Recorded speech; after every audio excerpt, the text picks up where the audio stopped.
Começa agora, Inédita Pamonha. Por instantes felizes, virginais e irrepetíveis.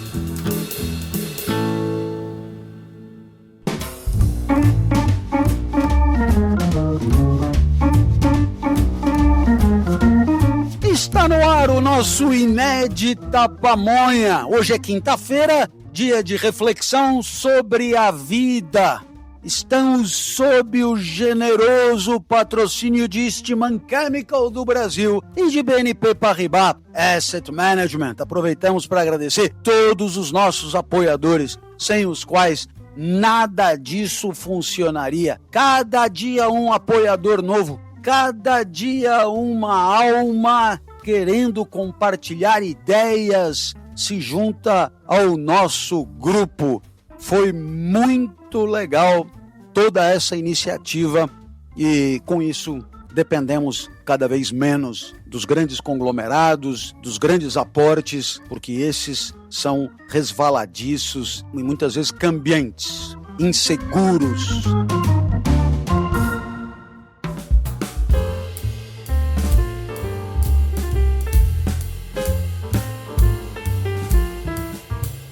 Olha, eu vou dar uma palestra lá no Porto na terça-feira, no Palácio da Bolsa, na Associação Comercial, e a palestra é sobre ética. E aí então resolvi retomar essa fase pós-Ilíada do Inédita Pamonha, fazendo um sobrevoo sobre aquilo que eu vou dizer lá. E para esse sobrevoo, eu vou começar sempre propondo aquilo que eu acho muito importante, um esclarecimento conceitual sobre o que eu entendo por ética e moral. Naturalmente, haverá quem não concorde, haverá quem pense diferente, haverá quem pense até mais ou menos o contrário, mas não importa. O que existe é mesmo uma palavra e o seu significado será sempre objeto de luta, de disputa, de conflito. Sempre foi assim, sempre será assim. Com o significado das palavras, são um troféu, ou se você preferir, são ideológicas mesmo. Então, eu entendo que moral é uma atividade íntima da consciência, não é? É o eu que pensa com o eu livremente sobre os princípios que nortearão a sua própria vida. Agora, é claro que essa moral não é uma simples preferência, não é sorvete de morango e sorvete de chocolate. É matar ou não matar. E qual é a diferença entre optar por sorvete de morango e decidir entre matar e não matar? É que quando você opta por sorvete de morango, você sabe que chocolate equivale. Você não pode exigir que ninguém coma morango porque você gosta, é só uma preferência. Na hora que você opta por não matar, você não acha que equivale. E você acha, sim, que outros deveriam fazer o mesmo. Portanto, existe na moral uma reflexão pessoal a respeito de uma conduta pessoal numa situação pessoalmente vivida, mas que terá por princípio de conduta um princípio com pretensão universal. Esta é a moral. A moral aparece com força toda vez que você não se vê obrigado a agir, porque a moral não é medo de ser pego, não é medo de ser flagrado, não é medo de ser punido, não é medo de ser cancelado, não é medo de ser demitido, não. A moral é aquilo que você não faria por entendimento de vida digna. E isso existe, viu? Pode achar que não existe, mas isso existe. Eu não faço. E a moral aparece ainda com mais colorido quando você abre mão de uma vantagem, de um ganho, de algo que você desejava, por entender que essa satisfação pressupõe uma estratégia, uma conduta com a qual você não concorda, porque fere um princípio. E aí você abre mão de obter algo vantajoso porque fere um princípio. Esse é o coração da moral, né? É quando você abre mão em função de um princípio. É quando a dignidade vence a vantagem. Já a ética é coisa de grupo. A ética não é subjetiva, mas intersubjetiva. A ética é a dos advogados, a dos médicos e a dos petroleiros. A ética é a ética dos professores, é a ética dos presidiários, é a ética da máfia, é a ética de todo grupo que pretende regular a convivência no seu interior. Portanto, a ética é a inteligência dos agentes num grupo visando melhorar, harmonizar as relações do grupo. E como é que você faz isso? Definindo limites de conduta. Quando você define limites de conduta, isso só tem graça quando eles são limitantes mesmo. Ou seja, quando eles te impedem de fazer o que normalmente você faria. E aí você não faz por quê?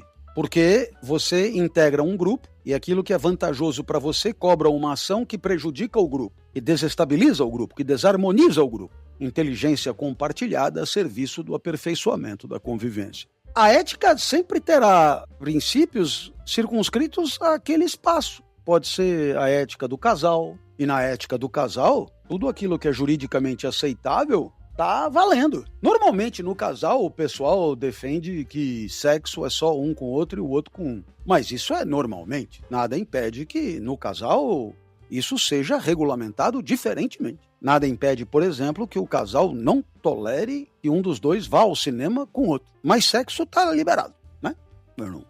Não tá cometendo nenhum crime. Você definiu daquele jeito e o que é combinado não é caro, como se diz. Então, qual é a graça da ética? É que você tem que respeitar o que foi combinado. Mas qual é a graça maior da ética? É que você tem que participar do que foi combinado. Porque se você não participar da combinação, você só respeita o que os outros combinaram. E aí você fica numa posição esquisita, uma posição inferior mesmo.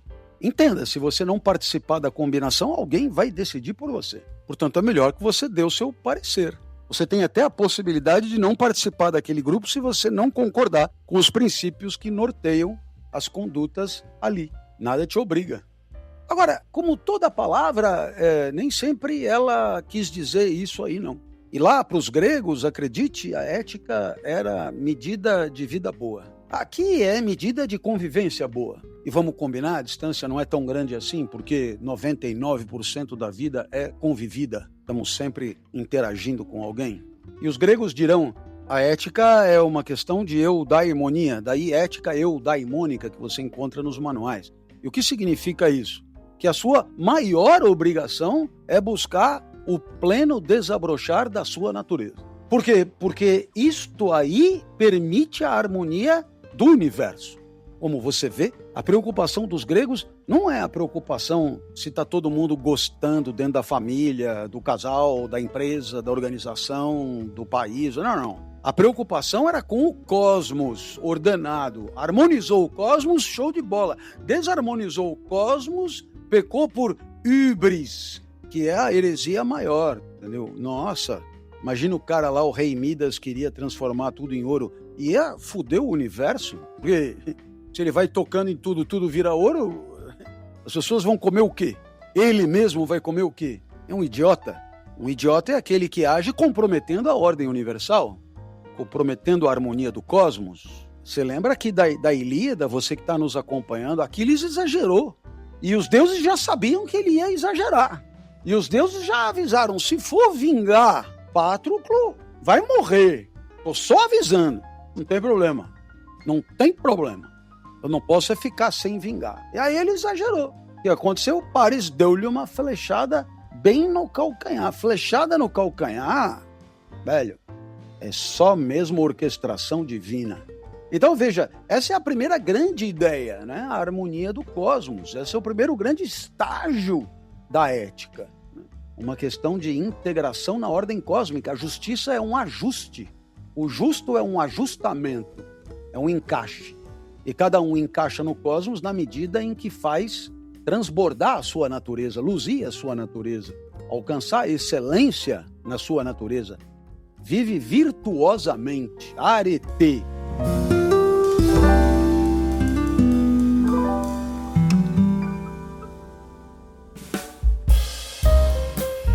Queridos pamonheiros, gente do Inédita Pamonha, não perca, não perca, não perca. Fernando Pessoa, finalmente. 41 poemas declamados e explicados à luz da filosofia. Se você gosta de poesia e gosta de filosofia, vai adorar. Curso de inspiração. Não ensina a ficar rico, não ensina a ganhar dinheiro, não ensina a ser bem falado, não ensina a não ser cancelado na internet, não ensina nada de útil. Por isso é belo por si e traz felicidade para as almas mais exigentes.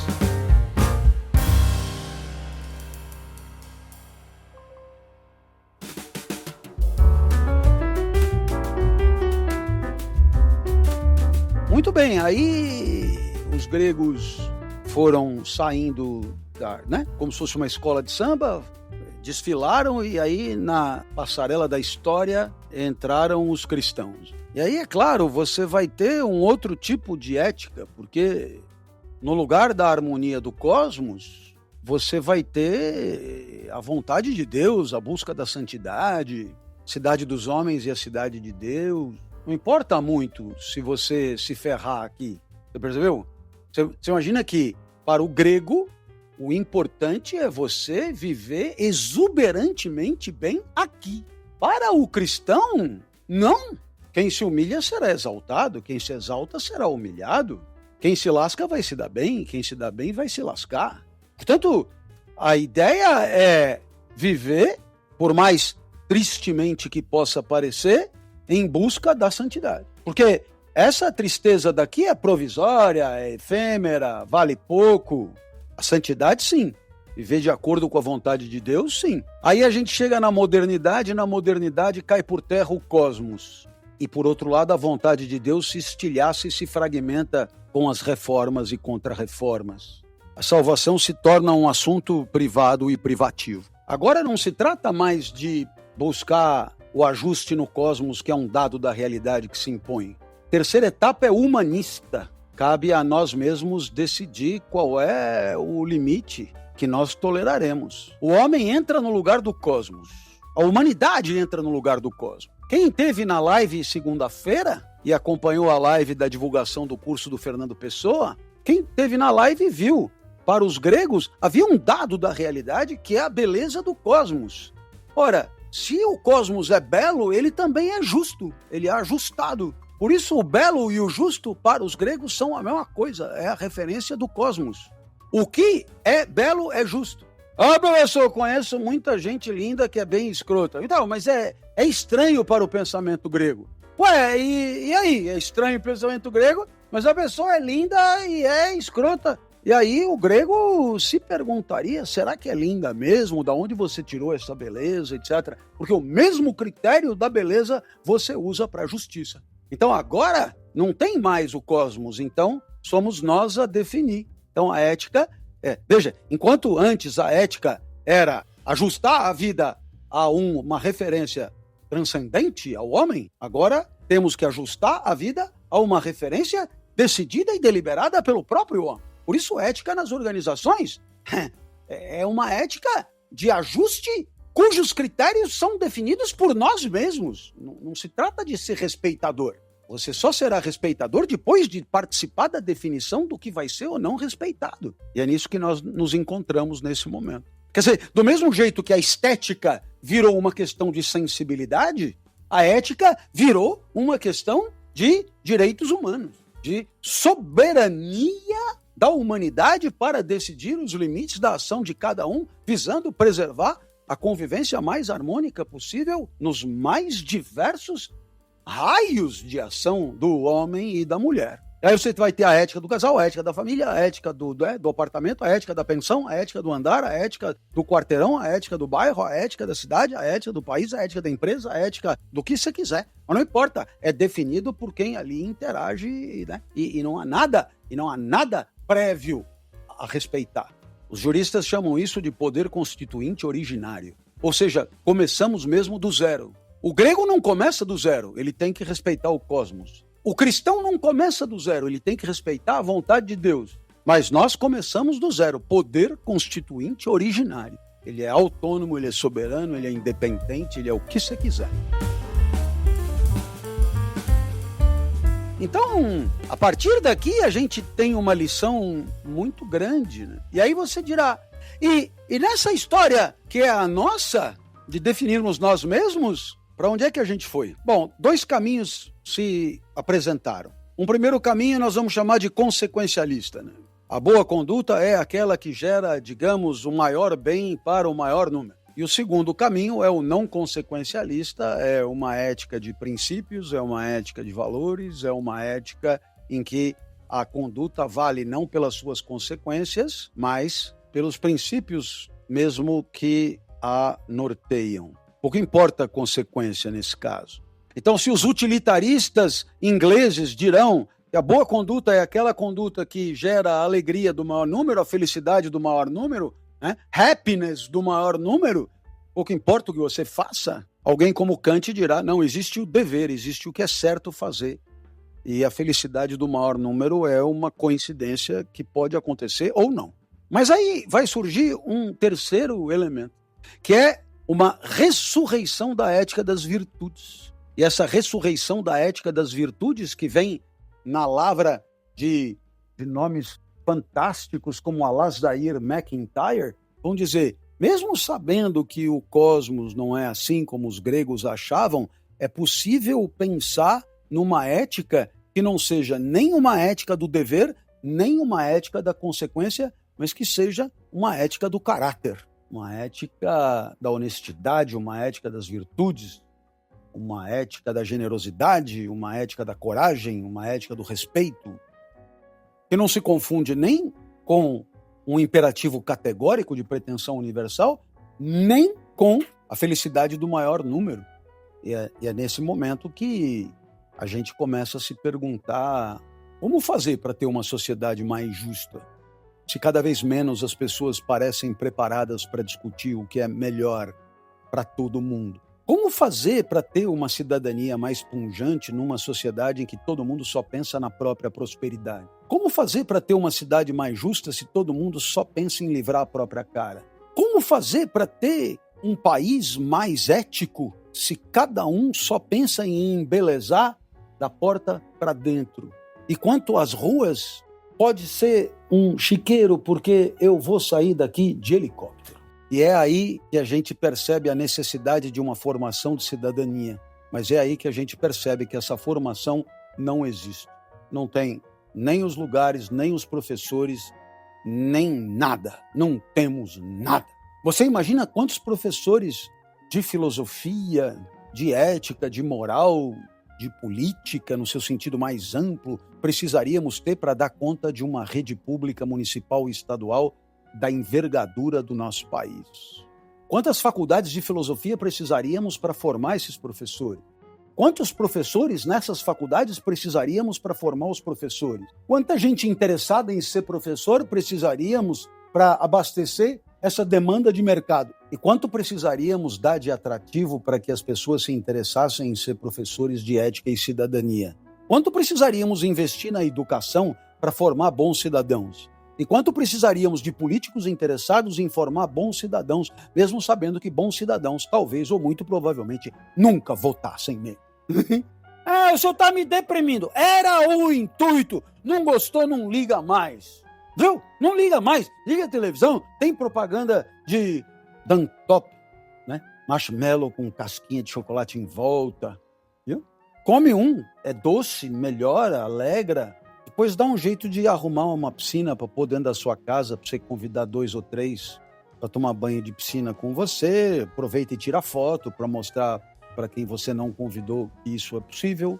E quando você morrer, claro, procure ter feito uma dieta, porque serão tão poucos os que genuinamente quererão carregar o seu ataúde, talvez não encha as 6 alças.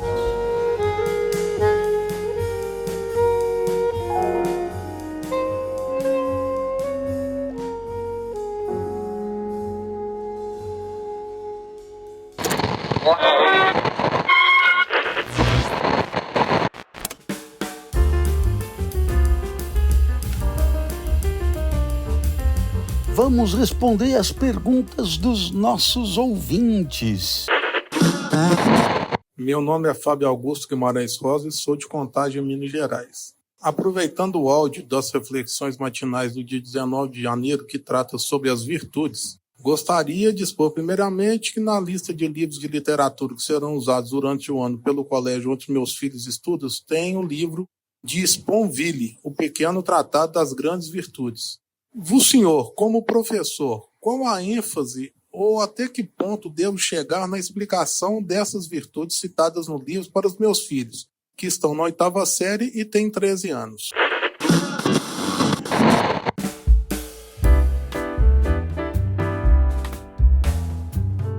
Esta é a resposta que daremos ao nosso ouvinte do Inédita Pamonha, Fábio Augusto. E o Fábio Augusto pergunta o seguinte: professor, o pequeno tratado das grandes virtudes do Sponville foi recomendado para os alunos da 8ª série da escola onde meus filhos estudam. Eu acho que são 13, tem 13 anos. E então ele me pergunta o que é que eu acho e até que ponto essa leitura deve ser levada até as últimas consequências ou é só uma pincelada, como é que é? Olha, Fábio, eu entendo que, em primeiro lugar, é digno de nota e de apreço e de aplauso uma indicação bibliográfica desse tipo. Portanto, parabéns à escola, parabéns ao professor, porque não só traz à baila um tema relevante, um tema de importância atual, e o faz sem medo, quer dizer, não toma seus alunos por incapazes de entender. Traz um texto que para 13 anos é um texto difícil, né? A altura. E, portanto, por todas essas razões, eu só tenho que aplaudir. Agora, eu acho que do seu lado cabe uma postura de incentivo e uma postura contributiva mesmo. Quer dizer, se houver dúvida, que alguém possa aqui e acolá ajudar esses meninos a atribuir sentido ao texto, né? Para não se sentirem desagradados, porque o não entendimento é muito frustrante. E não tem milagre, né? Se não houver repertório, não há entendimento. Então, por outro lado, também, se não houver leitura, não haverá nunca repertório. Então, é preciso pegar pela mão e ajudar um pouco, caso isso seja necessário, e é provável que seja necessário. Mas o livro é excelente, o autor é excelente, e os temas tratados são temas de importância crucial, todos eles. Então, questão de arregaçar as mangas e dar uma força, né?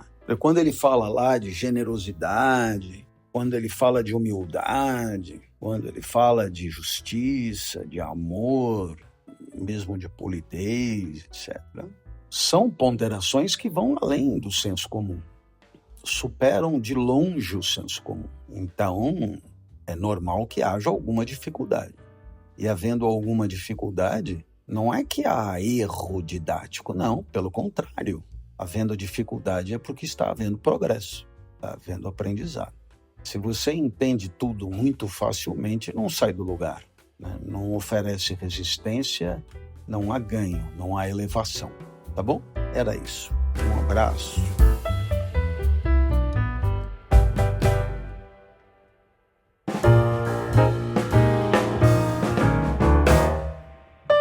Muitíssimo obrigado. Espero que tenha gostado. Se gostou, volta quinta-feira que vem para mais um Inédita Pamonha. Oferecimento de Eastman Chemical do Brasil, de BNP Paribas Asset Management e de todos os nossos apoiadores. E do Oiapoque ao Chuí, do leste ao oeste, cabo de não sei o que, Ponta dos Seixas, lembra disso que a gente decorava? Né? Ajudam, sem falar dos portugueses, dos angolanos, dos moçambicanos, dos de Cabo Verde, e também nos ajudam muito. Beijo grande, valeu!